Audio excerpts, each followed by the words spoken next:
meaning that I have my own production house creating my own movie. But what about other people who also play a part in my movie? Do I have a say as to how they react, behave, or interact with me? Or all these are still their own decisions at the soul level, meaning that their world and my world actually share the same storyline or separate? For example, can a man actually create a reality in which his ex-wife actually moves back and falls in love with him all over again, while his ex-wife in her world, in her movie, she has actually moved on and married someone else? How separate or overlapped are these different worlds? It can happen that way, although again, it depends upon how it serves a purpose in that life path to experience those things. The idea is that you make agreements with others, agree to different kinds of storylines, as you say, but you still experience your version of those stories in your reality. By agreement, others will seem to share the same reality, even though they are in their own reality, perceiving their versions of you as you are perceiving your versions of them. So you are creating your versions of them, and it will be based on your belief systems about what you need from them, which can be either slightly or very different from what they may perceive in their reality of their version of you. It just depends on how closely aligned the different versions have agreed to be in terms of what you experience with each other in creating those representations of each other in your own realities. But again, sometimes it can diverge quite readily, quite far, and sometimes it will stay very closely aligned, depending upon the agreement you have made and what purpose it serves to either remain aligned or misaligned. Good day, good day. Ha'ata Bashar. Ha'atu. Ha'atu. Wow. Um, hmm. I feel great. It's a great day.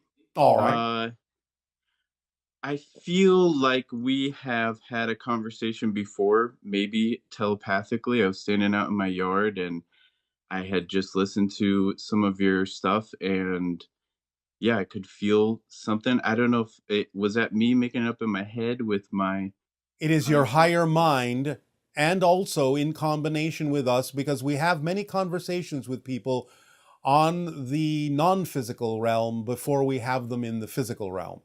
But the idea is that it always involves your higher mind to gain practice for you in understanding that your higher mind can answer all the things we have been answering for all of you for all this time as well. cool. I do want to ask some specific questions. One, I'll just start off with one of them is about um,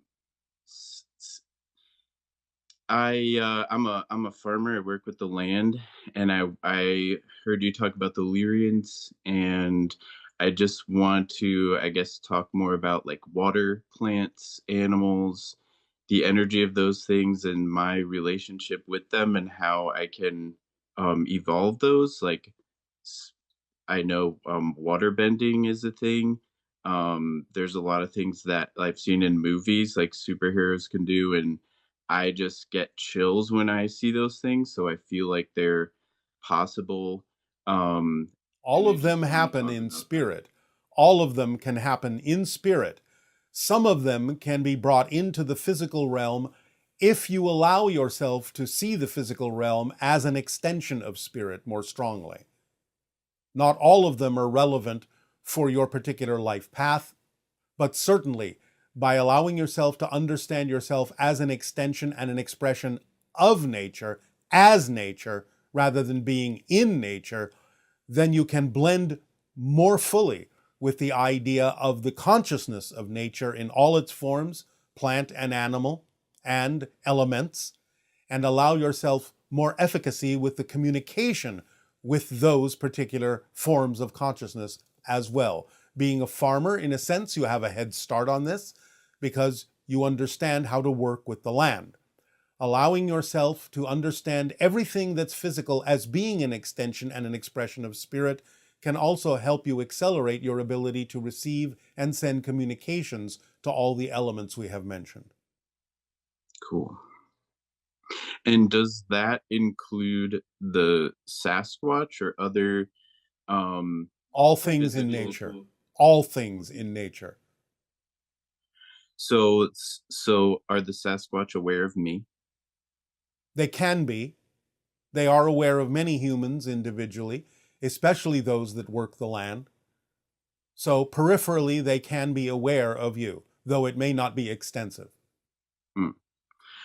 What is a way to sort of invite them, I guess, or Go into the forests where it has been said they inhabit, where it has been said they visit, and allow yourself to begin the cryptic meditations that Willa has delivered to all of you in the past. Sitting with your back to a tree, near a source of water, listening to the water, and extending your mind deep underground into the root system and the mycelial network of the tree, and beginning to blend with the communication between the trees in that way, can also connect you to many forms of nature, including the elementals and including the idea of Sasquatch. Begin those kinds of meditations on the cryptic journey, and it can improve your ability to perceive and receive communication from many different kinds of beings that exist that many people on your planet don't even know about. cool. And teleportation, is that possible with my physical body, or do I need some sort of ship? No, you do not need a ship. You have to understand that you're already teleporting all the time. That's how you move. You jump from moment to moment. You teleport from moment to moment. It's just that you do it so smoothly and so quickly, you don't even know you're doing it. So getting a deeper understanding of the fact that you're already doing it, because every moment you shift to a different reality, literally a different universe, you are teleporting constantly. Even to have the experience of a movement like this requires teleportation through billions of different parallel universes. So if you understand more deeply that you're already teleporting, you can increase your vibration to be able to perceive the rate at which you are already teleporting to create the sensation of movement, which is an illusion. And therefore, by increasing your frequency, you can match the frequency more readily of how you are shifting from reality to reality and perceive that you are always teleporting. And in doing that, you can learn to teleport in different ways that are more perceivable by those around you. But again, it depends on whether this is relevant for your life path. Cool. And I've heard you say before that when the earth changes, it's not the earth changing, it's me shifting into different versions of earth. As I just explained again, Yeah.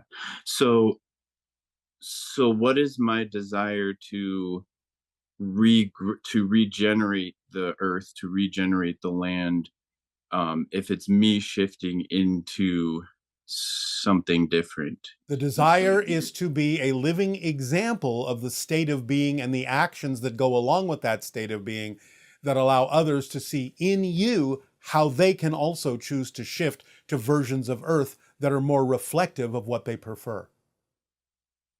Cool. And one of my last questions here, I want to get a little bit more specific about my personal myself. Um, I know that I also listen to Abraham Hicks, so I know that in my vortex, there's this all around me is this pure, massive well-being, and I know that there are some thoughts that may be foreign beliefs that resist me allowing who I am to flow, and those thoughts are what I want to get at so that I can, I guess, All right. identify them. Well, the easiest way to do that is ask yourself how it serves you to hold on to them, because you don't hold on to anything that you don't believe serves you. So you have to look for the structure and the nature of what the belief is telling you and realize that you may have a belief that is causing you to be afraid to move forward because the belief is telling you that if you do let go, something worse will happen. So you have to find out what that belief is saying to you to see that it's nonsensical and not a fact. It's just a story. Hmm. And is that something that you're able to see in me? Or how do you I think can you? only tell you how to allow yourself to discover it. Because again, this goes to the motivational mechanism. Listen carefully. You hold on to anything you believe serves you, even if it's a negative thing, because you believe the alternative would be worse. So you'll hold on to even something negative if you believe it's the safer alternative. So you have to find out what you're afraid might happen if you move forward in the direction you say you prefer, but find that you're not moving forward in that direction. It can only be because you have a belief that says moving forward in that direction would be worse than staying put, no matter how negative staying put actually would be. So you have to discover within yourself what you're afraid of might happen if you move forward. Okay. And when I live in Hawaii, is there Yes. anything here, maybe around my location, that What might island are you on? say that again? What island are you on? Maui.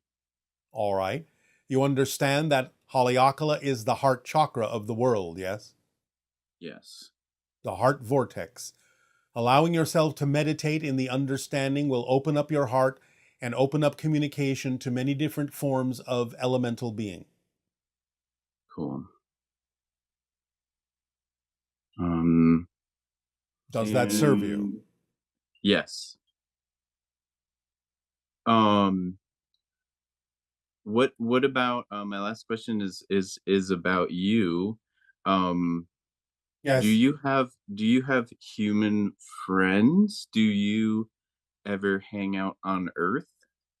I have not Do you set want to be foot friends? upon your planet at this time. My ship is in your atmosphere, but I have not set foot upon your planet at this time.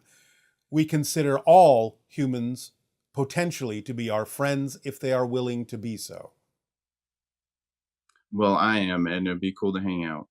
Um, There may come a time when that is possible physically. For now, it is not yet the time. okay. And my last question that comes up is about dragons. Dragons Um, are a projection of a certain interdimensional form of consciousness that is interpreted in your reality as the form of a dragon. That's not how they look in their own reality, but it is an expression of ancient wisdom and great power that takes that form because that's the form that your physical reality best interprets those interdimensional forms of consciousness. cool. Okay. So the Thank you. Mo'o, You said that was your last question. yes. Thank Then you. we thank you for your interaction, our unconditional love to you. Aveo. The way that you're reacting and why you feel the way you feel about the fact that she is giving you this opportunity. So this is an agreement you have made to overcome your lack of self-worth and know that you deserve to know that you are worthy as the signs are being given to you by others in your life. Choose the path you really prefer and let go of the path that you don't. Greetings, Bashar. How are you? Good day, perfect, and you? Oh, I'm perfect as always. Yeah, this has been pretty synchronistic. My Wi-Fi went out as soon as my Zoom started, and that was a fantastic synchronicity, and it's a great practice of just letting go of any insistence of any outcome and staying in a positive state. Yes, and then being able to tap into the information you need in other ways, like Yeah, telepathically. exactly. It's like if this conversation happened in this way, that would have been fantastic, and if it didn't, it would have served me just as it was Yes. in that way. A good lesson in the idea we have already mentioned in this transmission, that it's not about what happens, it's about what you do with what happens that makes the difference in your reality. Yeah, so, amen. Well done. Amen. So I was in Sedona for your transmission back in September. And I know, a lot of people were taken back from the political statements that you made. So was I, but I didn't stay in a negative space. I quickly neutralized my beliefs and my feelings. regarding those statements, and went back to what you had just mentioned, that it's what we do that matters. It's the actions that we take. Anything outside of ourselves, it doesn't matter. And this has been such a fantastic opportunity for me to really hold true to my beliefs and not give in to any of these external circumstances. Because, all right, fast forward to the present time, we have a male candidate that is our, presidential leader again. And we all know what you had said regarding that. And it has really allowed me to address a lot of fears within myself and to transform those fears. So it has really just been a fantastic blessing, this whole situation. All right. And we would like to address one more issue. Go ahead. Based on the surprise reactions that people had about the fact that we said anything at all regarding your politics, which is unusual for us. But the point is, it's not going to be that unusual in the future. Because as contact occurs, do you not think we're going to become more involved in every aspect of your society, including your politics? So the idea of conferring with our councils and the idea that we were allowed to even make anything close to what your people would perceive as a political statement is an indication of how close you are to contact in some form or another. Because we are going to be involved in every layer of your society, including your politics, your sociology, your economics, your religions. Everything will shift. Everything will change. Our presence isn't going to leave any aspect of your society untouched. So we want you to understand how everything in some way, shape, or form will shift, but it will shift in a way that will allow you, all of you, to process what you need, to face the challenges that you need in a way that will serve humanity evolutionarily to the benefit of humanity for your forward momentum into the future. So realize when you are asking for contact, it doesn't mean we're going to remain aloof or separate from you in terms of the things that happen on your planet.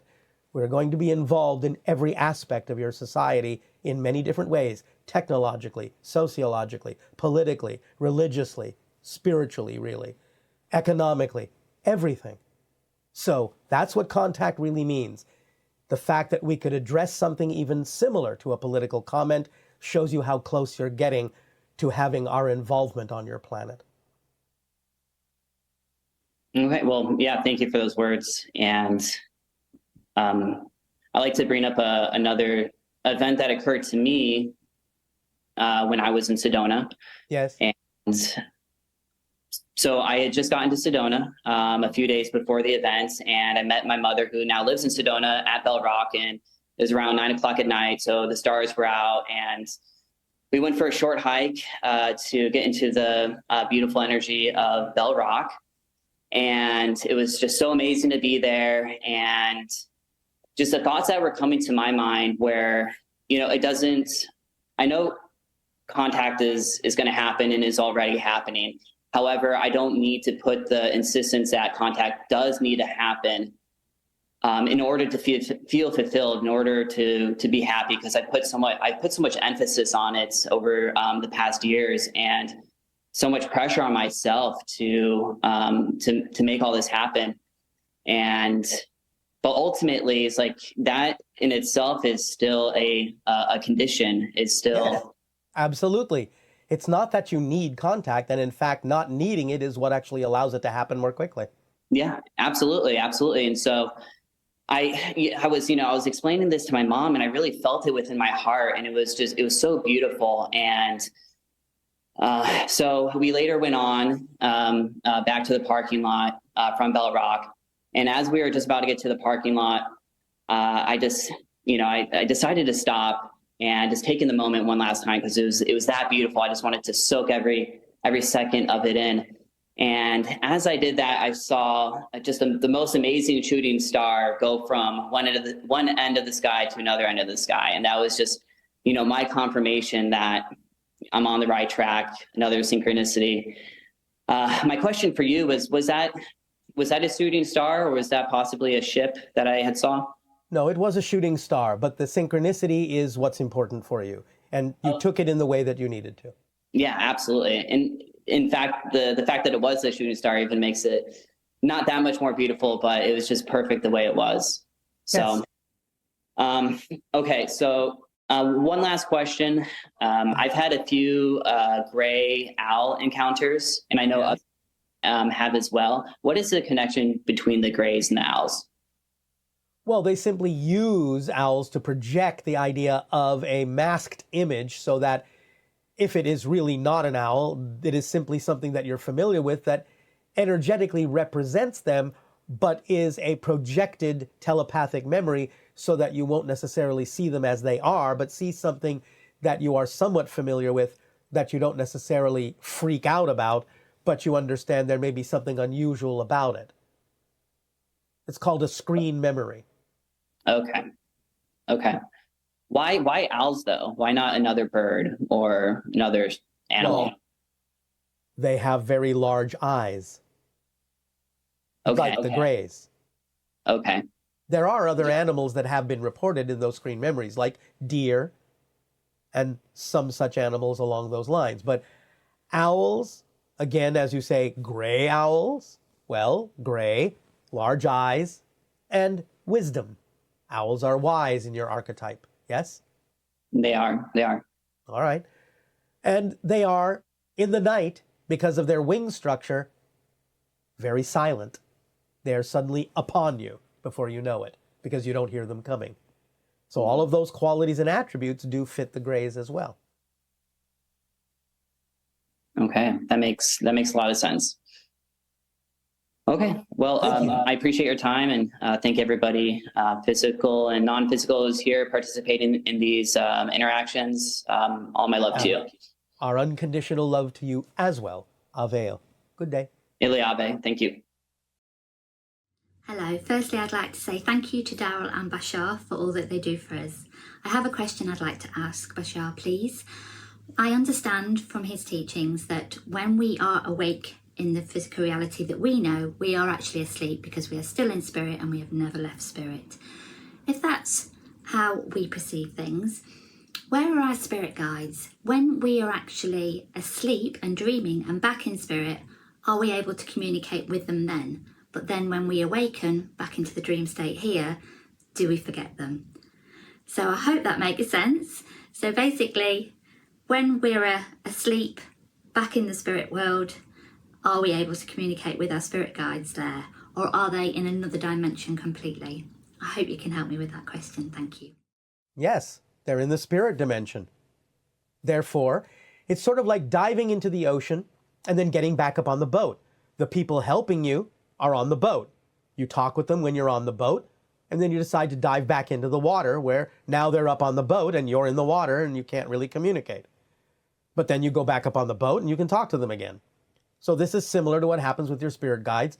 You focus on your physical experience, you withdraw within yourself. Now, a portion of your consciousness as the soul is still there and still communicating with them, but as the physical being, you don't necessarily perceive all of that.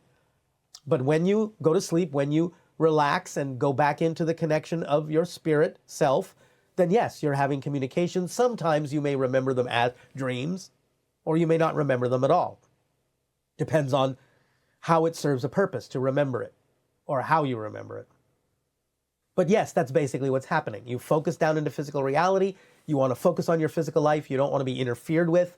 You want to be left to your own devices. The guides up on the boat will guide you subtly through synchronicity and a few other kinds of methodologies. And you can communicate with them freely when you're back up on the boat, but they leave you mostly to your own devices, just guiding you gently when you're under the water, when you're back in physical reality. That's just the way it works. It's the way you want it to work.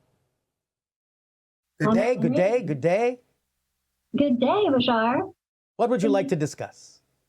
Well, I'd like to thank you, my deep appreciation to you for this interaction. And I would like to start with discussing step 5, volunteering of the Interstellar Alliance social experiment. Yes? I joined something called a threshold choir, which is a small choir of people who sing for people who are transitioning into spirit. All right. hospice patients. And I was wondering, from a harmonic perspective, could you tell me how music helps to unlock people from physical reality? Well, it can contain harmonics that are representative of the higher frequencies of the spirit realm, and therefore get them familiar by imbuing them with those frequencies, by bathing them in those frequencies, get them used to the vibrations that are representative of the higher spiritual realm and make the transition easier for them. Oh, okay. Sort of like lubricating the path, Mm-hmm. putting them in a calm state that allows the transition to be smoother by bathing them in the harmonics of where they're going. Oh, interesting. You recently described how our birthing process will evolve, and that we're going to be like in a dream state, and then we'll come out of that, and there will be a baby there. That's simplified. Yes, but that's many, many years down the road. Yes, and I was just wondering, could you similarly describe the dying process, how that will evolve? Again, far in the future, as you know time to exist, it will simply be that you will step out of, quote unquote, the body. You will expand yourself back to the soul level, the astral level, and the soul spirit level. The body eventually will no longer even be left. It will simply disappear back into energy in the way that it was formed. Okay, is there any transitional phase before that that we're heading yes, toward? again, it will be that the body will still be in your physical reality, but there will be no infirmity, there will be no illness. You will simply decide to leave. You will simply step out of it. Okay. I was also wondering if you were surprised by the election results. No, not at all. Okay. I just have one more question. Now with step 6, the CE5s. Yes. Do you have any? It's getting colder here. I've been doing some here, but it's getting colder here, and I was wondering if you have any suggestions for other types of group gatherings where we can make ET contact, maybe indoors or in an environment. Do you think that being inside a building would in any way, shape, or form be an inhibition for extraterrestrial contact? Well, how would we see them if we were inside, really? I mean, we just look out the window? You can either look out a window or you can allow certain phenomenon to appear inside the building, like spheres, energy spheres. That's a good idea. So, no, you don't have to be outside to experience contact. Invite them in. Okay. That's a great idea. I'll just use my creative imagination to come up with something. All right. Many people see orbs inside buildings, and some of those are representative of ET contact. Some of them are representative of spirit contact. So it's absolutely no impediment at all to have a building around you for an orb to go right through the ceiling or right through the wall. Remember, they're not in the same phase that you are. That's not going to stop them.